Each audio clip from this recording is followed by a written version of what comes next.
Baik, bismillahirrahmanirrahim. Assalamualaikum warahmatullahi wabarakatuh. Waalaikumsalam warahmatullahi wabarakatuh. Bagaimana kabarnya hari ini anak-anak? Alhamdulillah luar biasa. Allahu Akbar. Ya semangat. Bagaimana kabarnya hari ini anak-anak? Alhamdulillah Luar biasa. Allahu Akbar.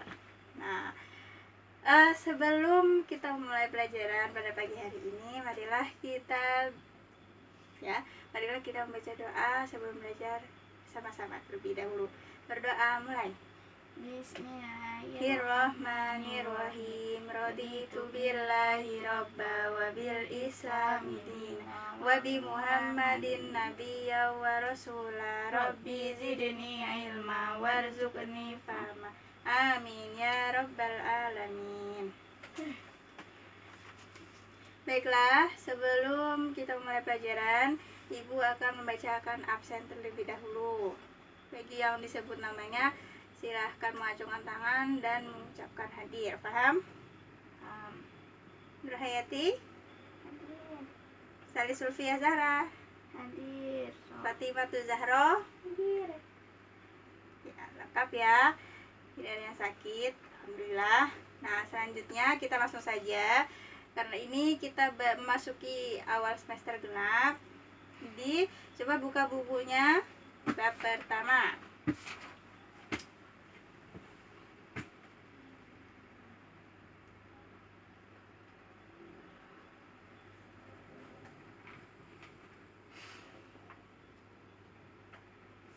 Nah, untuk yang bab pertama, kita akan belajar tentang apa bacaannya? Beriman kepada Rasul. Kira-kira tahu nggak isi dari beriman kepada Rasul ini materinya apa aja? Tentang apa aja? Sifat Rasul. Ya. Terus? Udah. Oke. Di sini Ibu sudah mempersiapkan materi di iMinQ. Kita lihat ke laptop ya. Kita akan mempelajari tentang beriman kepada Rasul. Anak-anak sambil melihat ya bukunya. Nah, tentang beriman kepada Rasul, kita sesuai di buku kita akan mempelajari terlebih dahulu tentang pengertian, terus juga ada dalilnya, dan selanjutnya ada pentingnya beriman kepada Rasul. Baru yang terakhir nanti kita akan membicarakan sifat-sifat Rasul. Itu ya. Untuk pengertian beriman kepada Rasul.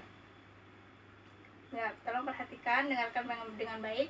Jadi, pengertian beriman kepada Rasul ini yaitu iman kepada Rasul, berarti meyakini bahwa Rasul itu benar-benar utusan Allah yang ditugaskan untuk membimbing umatnya ke jalan yang benar agar selamat di dunia dan akhirat. Jadi, beriman kepada Rasul ini kita meyakini bahwa benar adanya Rasul itu utusan dari Allah ya, untuk membawa umatnya dari jalan yang gelap ke jalan yang terang, gitu ya. Paham semuanya? Itu pengertian dari beriman kepada Rasul. Nah, selanjutnya untuk dalilnya yaitu kenapa kita harus beriman kepada Rasul. Di Al-Quran itu sudah dijelaskan di dalam kandungan surat Al-Baqarah ayat 285. Ya, ayatnya itu berbunyi amanar rasul, bismillahirrahmanirrahim, amanar rasul bima unzila ilaihi mir rabbihi wal mu'minun kullun amana billahi wa malaikatihi wa kutubihi wa rusulih la nufarriqu baina ahadim mir rusulih. Gitu ya. Itu tahu, pernah dengar kalimat ayat Al-Qur'an seperti itu? Nah, itu kandungan surat Al-Baqarah ayat 285. Yang artinya pokoknya kita tuh disuruh juga beriman kepada Rasul. Selain beriman kepada kitab Allah, malaikat-malaikat Allah, setelahnya kita juga harus beriman kepada Rasul. Itu ya. Nah, mengapa kita harus beriman kepada Rasul? Jadi sangat penting ya kita beriman kepada Rasul, karena beriman kepada Rasul merupakan rukun iman yang keberapa? Ayo. Yang ketiga. Nah, benar. Jadi karena beriman kepada Rasul ini merupakan salah satu rukun iman. Jadi kita sebagai umat muslim itu harus beriman kepada Rasul gitu. Nah, kalau kita tidak mempercayai atau tidak mengimani Rasul Allah ya, itu keimanan seseorang itu tidak dianggap sah gitu. Paham semuanya? Baiklah.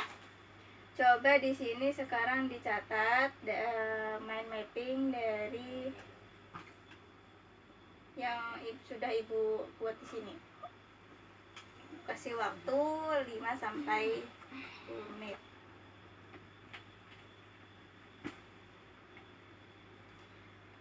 Sudah ditulis semuanya? Sudah. Baik, untuk materi yang selanjutnya, tadi kita belajar tentang apa aja? Pengertian. Baik, pengertian beriman ya kepada Rasul. Terus yang kedua tentang Dalil. ya, dalilnya. Yang ketiga tentang pentingnya. Baik, pentingnya beriman kepada Rasul.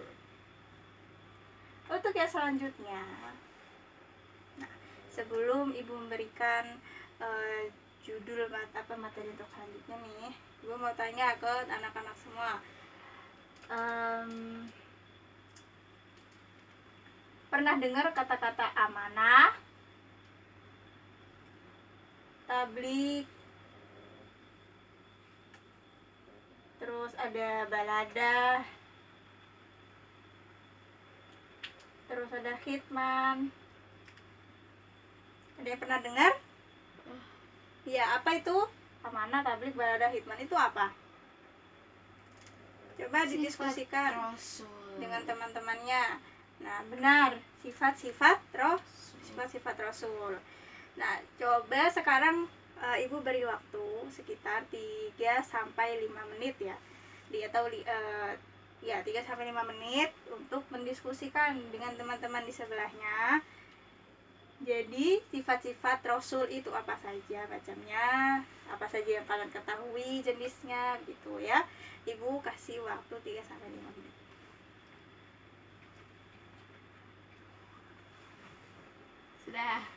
Sudah diskusikan semuanya?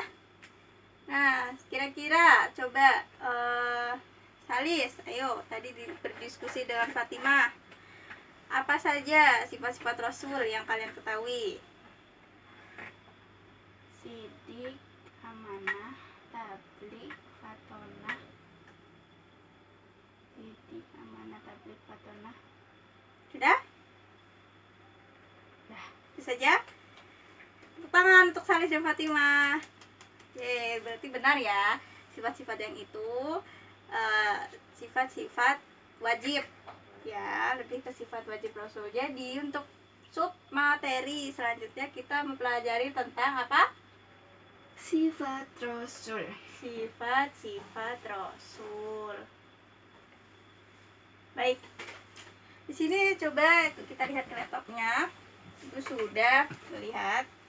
Ya, jadi sebenarnya setelah Ibu tahu kalian berdiskusi, tidak tahu ada berapa jenisnya sifat-sifat Rasul. Ya. Ibu sudah menuliskan kalau sifat-sifat bagi Rasul itu dibagi 3 jenisnya. Ada sifat pertama apa? Wajib. Yang kedua? Jaiz. Yang ketiga? Mustahil. Sifat wajib Rasul ada berapa?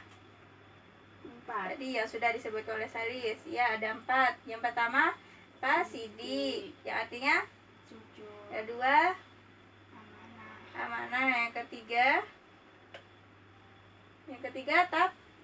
tabligh, artinya menyampaikan, dan yang terakhir fatonah, yang artinya cerdas. Nah, untuk sifat yang kedua yaitu sifat jaiz Rasul. Sifat jaiz Rasul ini yaitu, coba tolong dibacakan, Haris. Sifat-sifat yang boleh dilakukan dan boleh ditinggalkan seperti makan, minum, tidur, menikah, istirahat, sakit yang ringan, pingsan, berniaga, mereka dan semacamnya. Ya, di bawahnya. Sedangkan perilaku dan sifat yang bisa merendahkan derajat kerasulan, mereka akan dipelihara oleh Allah. Dan sudah pasti perilaku dan sifat itu tidak pernah dilakukannya. Dan inilah yang membedakan mereka dengan manusia yang lain. Jadi, baik. Terima kasih sudah membaca. Jadi sifat jais Rasul di sini itu sifatnya jadi seorang Rasul itu juga bersifat seperti yang dilakukan oleh manusia pada umumnya gitu ya. Cuman yang membedakan Rasul dengan manusia yang lain yaitu tadi ini, perilaku dan sifat yang bisa merendahkan para Rasul itu sebenarnya sudah pasti dipelihara oleh Allah, dilindungi oleh Allah. Jadi dibuat agar para Rasul itu tidak berbuat demikian. Itu istimewanya para Rasul gitu ya. Untuk yang terakhir yaitu sifat mustahil bagi Rasul. Nah, untuk sifat mustahil bagi Rasul di sini juga ada 4 macamnya ya. Sama seperti sifat wajib tadi kan ada 4. Sifat mustahil di sini apa saja? Yang pertama, kizib, bohong. Yang kedua, khianah, berkhianat. Yang ketiga, kitman.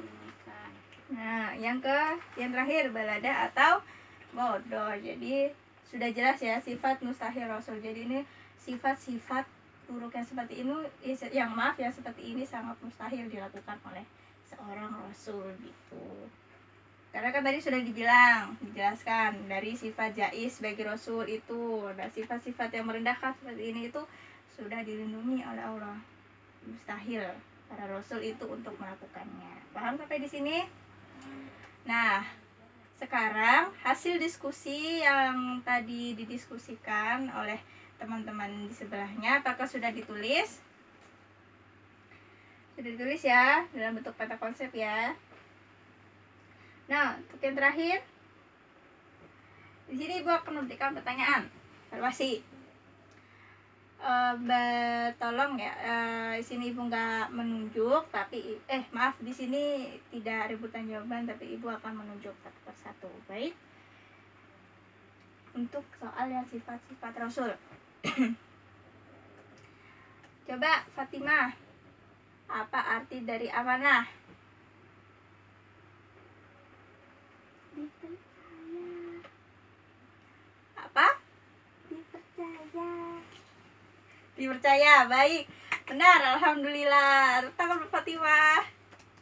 Nah, coba Salis, tolong sebutkan contoh dari amanah dalam kehidupan sehari-hari. Contohnya gimana? Misalkan kalau kita disuruh belanja sama ibunya ke warung, uangnya dipakai beli, yang dikasih tahu sama ibunya, Bu, jangan dibelanjain aneh-aneh. Terus? Ya berarti ibunya mempercayai orang itu, anaknya. Jadi ibunya itu, ini kita amanah itu kan dipercaya. Intinya jawaban dari Salis gimana? Jadi anaknya itu, Iya. Anaknya itu punya sifat amanah dari pesan ibunya gitu ya. Iya. Atas kembalian uang yang dia dapat setelah suruh belanja sama ibunya, dia ternyata nggak pakai uangnya. Ya alhamdulillah, ya bisa masuk juga jawaban. Tepuk tangan buat Salis.